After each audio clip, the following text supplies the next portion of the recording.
Dinas Pendidikan dan Kebudayaan Kabupaten Bengkayang, Kalimantan Barat dalam pelaksanaan kegiatan belajar dan mengajar tingkat PAUD, TK, SD, SMP negeri maupun swasta di Kalimantan Barat khususnya di Kabupaten Bengkayang pada masa pandemi COVID-19. Ada dua jenis pola pembelajaran yang dilakukan oleh guru-guru di masa pandemi COVID-19 yaitu pembelajaran daring dan luring. Pertama, kegiatan pembelajaran daring yang umumnya dilakukan oleh guru melalui aplikasi media sosial berupa WhatsApp. Kegiatan belajar dan mengajar dilakukan dengan cara mengirim teks, video, rekaman suara, dan PowerPoint kepada siswa. Kedua, kegiatan pembelajaran luring yang dilakukan oleh guru dengan memberikan tugas mingguan, pembelajaran secara berkelompok, dan pembelajaran. Hambatan-hambatan yang dihadapi oleh guru selama proses kegiatan belajar dan mengajar di masa COVID-19 diantaranya adalah kurangnya ketersediaan perangkat pembelajaran daring, sumber daya manusia atau SDM yang kurang mumpuni,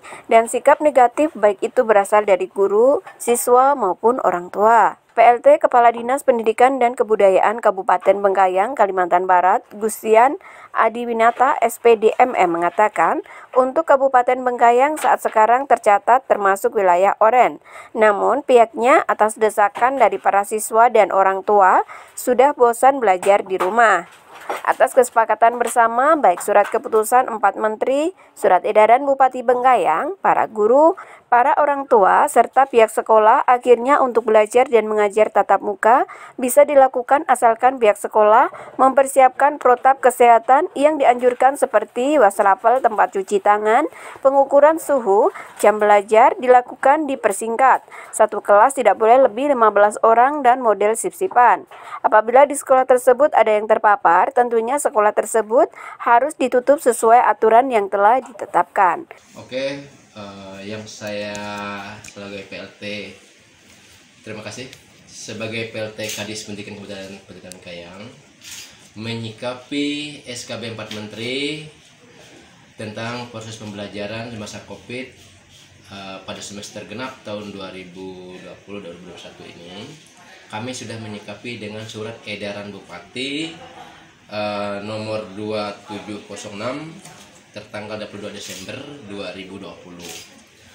Dari surat edaran Bupati itu kami sudah menyebarkan kepada seluruh sekolah untuk mengambil langkah-langkah. Pertama adalah menyiapkan semua prokes atau semua list COVID seperti wastafel di sekolah masing-masing, air mengalir, sanitizer, sebagainya, lengkap semua, termasuk pembagian kelompok belajar maksimal 15 orang per kelas.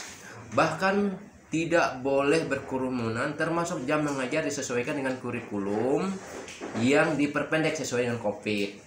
Nah, sehingga yang paling prinsip adalah orang tua dari anak. Jika orang tua menyetujui anak-anaknya tatap muka, maka mereka diperbolehkan dengan mengisi pernyataan kesiapan mengikuti sertakan anaknya KBM tatap muka yang kami sebut KBM tatap muka terbatas.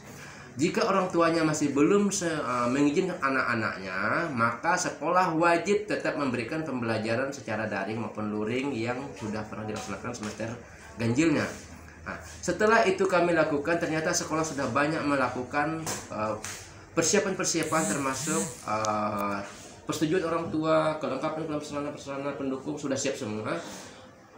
Pas pada bulan Januari ini ternyata Bengkayang sudah masuk tanggal pertemuan, Bengkayang ternyata masuk zona oranye. Setelah zona oranye ternyata dapat edaran gubernur sekolah di Kalimantan Barat tidak boleh melakukan tatap muka, sehingga kami lakukan tindakan stop sementara. Nah, sementara untuk sekolah-sekolah hentikan dulu sampai ada informasi berikutnya. Tapi saya sudah melihat dan saya hari ini dipanggil Dewan untuk bagaimana langkah kita terhadap COVID ini juga terhadap sekolah. Dan saya juga melapor ke Bupati hasil kunjungan saya kemarin ke Kecamatan 17 bahwa masyarakat ini sudah menginginkan.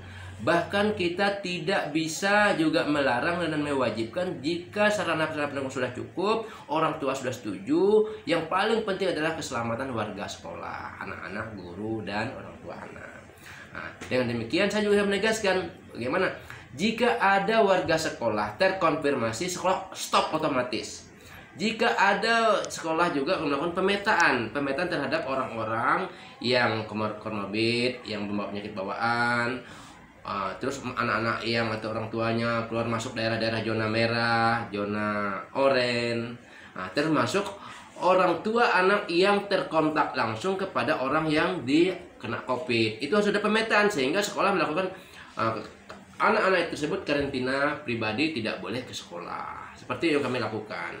Jadi untuk sementara kita hentikan sementara sambil melihat kondisi daerah kita apakah masih bertahan pada oranye atau tidak. Tapi saya sudah menegaskan minggu ketiga pada bulan Januari ini saya memberikan keleluasan lagi pada sekolah, yang penting orang tua anak setuju. Karena apa? Kita terbatas dari sisi jaringan internet tidak ada, ya kan, akses jalan susah, termasuk ya orang tua anak tidak punya kemampuan membeli HP, membeli handphone, termasuk orang tua tidak mampu SDM orang tua lah lebih banyak tidak mampu membimbing anaknya dalam pembelajaran di rumah. Ini jadi permasalahan kita. Maka saya bilang setiap daerah punya permasalahan sendiri, tidak bisa kita pukul rata. Kalau Kalbar ini oranye atau merah atau seperti apa, tidak usahlah kita pukul rata untuk semua daerah.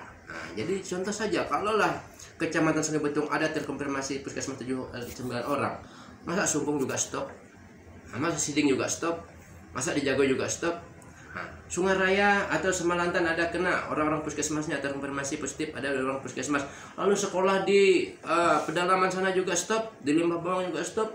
Itu kan tidak betul juga. Maka sebenarnya kebijakan nanti sudah kita atur dalam edaran ini adalah sekolah menyiapkan sarana pendukung dan kepersetujuan orang tua serta keselamatan anak-anak, itulah yang paling diutamakan.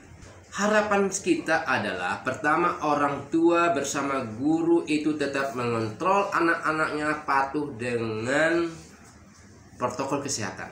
Tetap pakai masker, tidak boleh berkerumun, tidak boleh bersalam-salaman, tidak boleh berkeliaran di mana-mana. Yang penting sekolah itu pulang dengan itu patuh pada protokol kesehatan.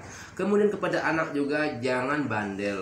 Itu saja kita berharap. Kenapa? Kita berharap jangan sampai dengan COVID ini pendidikan ini macet. Kita berharap corona ini tidak akan berakhir.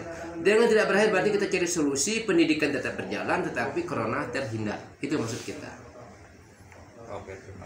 Injil Trans TV mengabarkan.